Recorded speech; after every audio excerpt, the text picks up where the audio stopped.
Host और दोस्त anchor मंथन गांधी। दोस्तों, वैसे तो हम अक्सर आपके बीच में मोटिवेशन के वीडियोस लेकर आते रहते हैं, लेकिन आज हमारे साथ में योगेश सर हैं, जो एक जीती जागती मोटिवेशन की मिसाल है। इन्होंने कई जिंदगियों को दोबारा नाली से उठाकर वापस मुख्यधारा जीवन की तरफ मोड़ दिया है। आप सोच रहे होंगे आखिरकार मैं ये सारी बातें आखिर क्यों कर रहा हूँ, तो इस इंटरव्यू को देखते रहिए, आपको सारी बातें अपने आप पता चल जाएगी। योगेश सर, बहुत बहुत स्वागत है आपका हमारे इस शो में। कैसे हैं आप सर? सर बढ़िया बढ़िया। हम जानना चाहते हैं कि हम जिस जगह पर बैठे हैं और हमारे दर्शक भी जानना चाहते हैं कि ये जगह कब बनाई गई, कैसे बनाई गई और इस जगह पर दरअसल होता क्या है। ये पुनर्जीवन केंद्र है। आज से 5 साल पहले इसका स्थापना हुआ।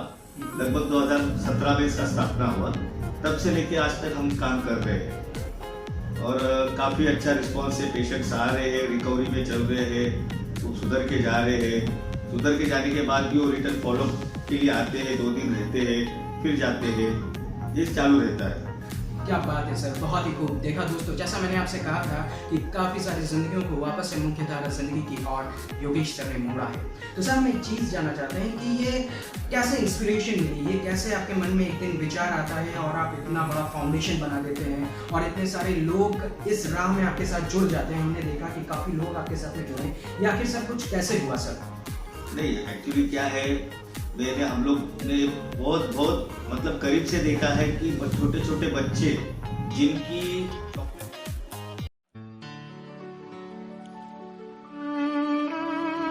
वो गांजा पी रहे हैं, सोल्यूशन पी रहे हैं, और आज की जो यंग जनरेशन है वो पूरी कोलैप्स होते जा रही है। तो एक दिन हम लोग ने ऐसे ही सोचा कि हम क्यों ना हम लोग एनजीओ चालू करें और जो नई पीढ़ी जो है, नए जो बच्चे हैं, उनको हम लोग सुधार की ओर लेके चले। ऐसे काफी बच्चे हैं जो जिनकी माँ बाप दूसरों के घर पे काम कर रहे हैं, बेचारे 24 घंटा काम कर रहे हैं, 18 घंटा काम कर रहे हैं, जिनके कारण अपने बच्चों पे वो ध्यान नहीं दे पा रहे और वो गलत राह पे चल रहे, चोरी कर रहे हैं, गलत संगत में जा रहे हैं और नशा कर रहे हैं। सर, हम जानना चाहते हैं कि क्या सिर्फ बच्चे ही नशे की हालत में फंसे हुए आपने पाए हैं या व्यसक और हर उम्र के लोग इस हालत से जूझते हुए आपको नजर आते हैं इस क्षेत्र में काम करते हुए? नहीं, ऐसा है ना, 11 साल से लेके 85 एज तक मेरे पास पेशेंट है। आज की तारीख में मेरे पास 104 पेशेंट है, जिनके कोई अल्कोहलिक है, कोई ड्रग एडिक्ट है। ड्रग एडिक्ट जो रहता है वो रिकवरी में आने के लिए उसको बहुत सारी तकलीफों का सामना करना पड़ता है। कैसा होता है ना, जैसे मेरी सोच है कि मैं नशा पाने के लिए किसी भी हद तक जाऊं, उसी तरह पेशेंट की सोच, उसकी इच्छा शक्ति जागरूक करने का काम हम लोग करते हैं कि वो सुधार की तरफ जाने के लिए किसी भी हद तक जाने की उसकी तैयारी होनी चाहिए। क्या बात है सर, मतलब जैसा अक्सर लोगों के मन में धारणाएं होती है कि नशा मुक्ति केंद्र में काफी प्रताड़ित किया जाता है, वैसा कुछ होता है सर? क्या होता है वास्तविकता में?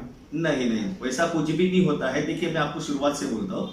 जैसे कि आज पेशेंट एडमिट हुआ तो 3 से 4 दिन उसको क्रेविंग और ऑब्सेशन से वो परेशान हो जाता है, जिसके कारण वो हेलुसिनेशन में जा सकता है। उसको अजीब दिखाई देता है, मतलब नशा न मिलने के कारण उसको हम लोग बोलते हैं हेलुसिनेशन। जैसे कोई आंख पे सांप चल रहा है, कोई मेरे को मार रहा है, अलग आवाजें सुनाई देना। तो इस सिचुएशन में उनको बेड पे बांध के रखना पड़ता है ताकि दूसरे पेशेंट को नुकसान नहीं पहुंचाए और खुद को नहीं नुकसान पहुंचाए। ये 72 घंटा उसको तकलीफ झेलनी पड़ती है, उसके बाद वो नॉर्मल हो जाता है। मतलब आप ये कहना चाहते हैं कि अगर 72 घंटे की तकलीफ से एक पेशेंट निकल जाए तो वो फिर इस जंजाल से बाहर आसानी से निकल सकता है? बिल्कुल निकल सकता है। और यही 72 घंटा वो तकलीफों का सामना बाहर नहीं कर पाता है, जिसके कारण वो बार नशे की तरफ बढ़ते जाता है। वो रोज रात को सोचता है, देखो नशा किसी को अच्छी नहीं लगती, शुरुआत में अच्छी लगती है, बाद में वो खुद परेशान हो जाता है। रोज रात को सोचता है कि नहीं, कल से नहीं करूंगा, लेकिन कल का दिन जब आता है ना, उसका क्रेविंग, ऑब्सेशन उसको अड्डे तक लेके ही जाता है। न चाहते हुए भी उसको नशा करना पड़ता है। तो आप बहुत ही अच्छा काम कर रहे हैं। मैं एक चीज और हमारे दोस्तों को, दर्शकों को बताना चाहता हूँ आपके जरिए। अभी तक आपने टोटल कितनी जिंदगियों को वापस से मुख्य धारा जिंदगियों में लौटाया है और मेन स्ट्रीम लाइफ में वो लोग बहुत अच्छा काम कर रहे हैं? आज मैं दावे के साथ कह सकता हूँ मेरे यहाँ पे कम से कम नहीं बोलेगा तो 2-1,000 एडमिशन हो चुकी है। उसमें से कम 550-600 पेशेंट जो है अच्छे से काम धंधा कर रहे, अपनी जिम्मेदारियों को निभा रहे और आज भी हमारे टच में है।